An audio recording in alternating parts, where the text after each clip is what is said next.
Sebelum kita memahami firman Tuhan yang terdapat di dalam Yesaya pasal yang ke-22 ayat yang pertama sampai dengan ayat yang ke-8, mari kita berdoa.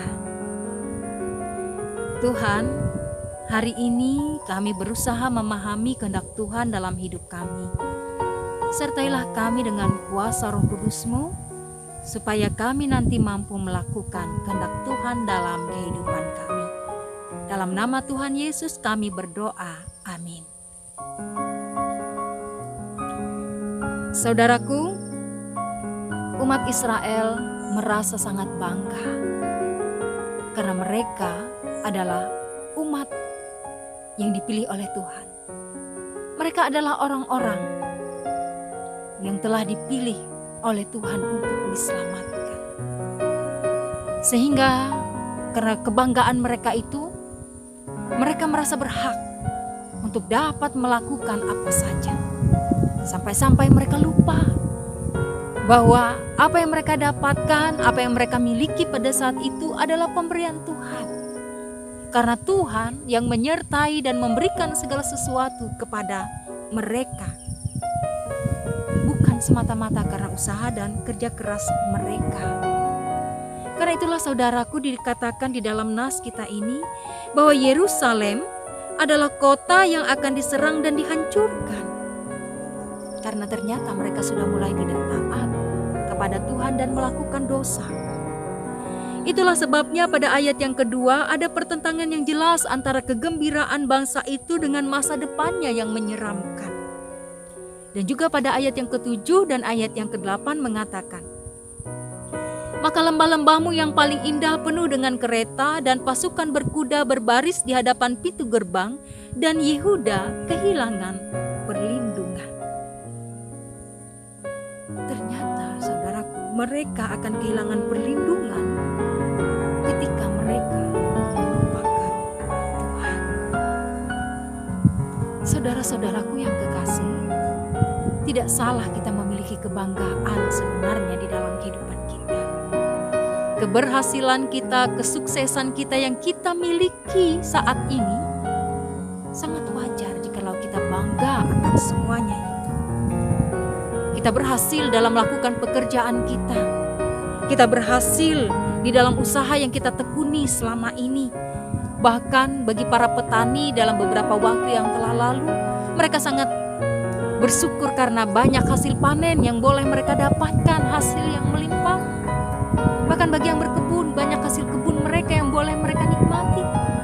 Bahkan bagi kita bangga karena kita telah dapat menyekolahkan anak-anak kita dengan sekolah yang tinggi. Mereka berhasil dalam pendidikan mereka.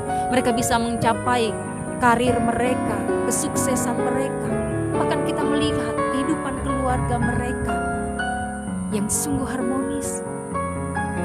Kita juga tidak salah jikalau kita merasa bangga ketika kita mendapatkan segala sesuatunya, memiliki harta kekayaan yang dipercayakan kepada kita tidaklah salah untuk dapat kita nikmati.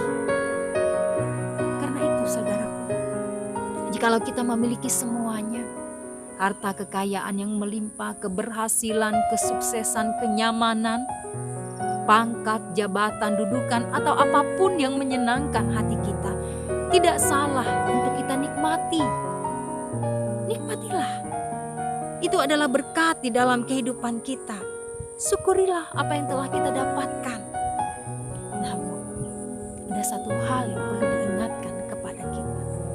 Ketika kita mencapai kesuksesan dan keberhasilan dalam hidup kita, dan ketika kita bangga dengan semua yang ada pada kita harus ingat, jangan sampai kita seperti orang Israel yang melupakan Tuhan. Jangan kita sampai lupa bahwa semua yang kita dapatkan bukan hanya kemampuan karena kemampuan kita sendiri, tetapi karena Tuhan yang menyertai dan memberkati segala usaha dan kerja keras yang kita lakukan selama ini. Mari saudaraku, kita menjadi orang Kristen yang sukses. Kita menjadi orang Kristen yang berhasil dengan selalu mengingat bahwa Tuhanlah yang selalu memberikan kesempatan untuk kita mendapatkannya. Karena itu, bersyukurlah. Bersyukurlah dalam setiap kesuksesan, dalam setiap keberhasilan yang telah kita capai. Dan jangan sekali-kali melupakan Tuhan. Dan tetap berlindunglah padanya sebelum kita kehilangan perlindungan Tuhan. Karena itu mari kita pada saat ini berusaha dan bekerja keraslah mencapai keberhasilan dan kesuksesan di dalam kehidupan kita. Namun jangan sama sekali kita melupakan Tuhan. Bersyukurlah kepadanya yang telah memberikan segala sesuatunya kepada kita, dan berlindunglah kepadanya sebelum perlindungan itu hilang dari kita.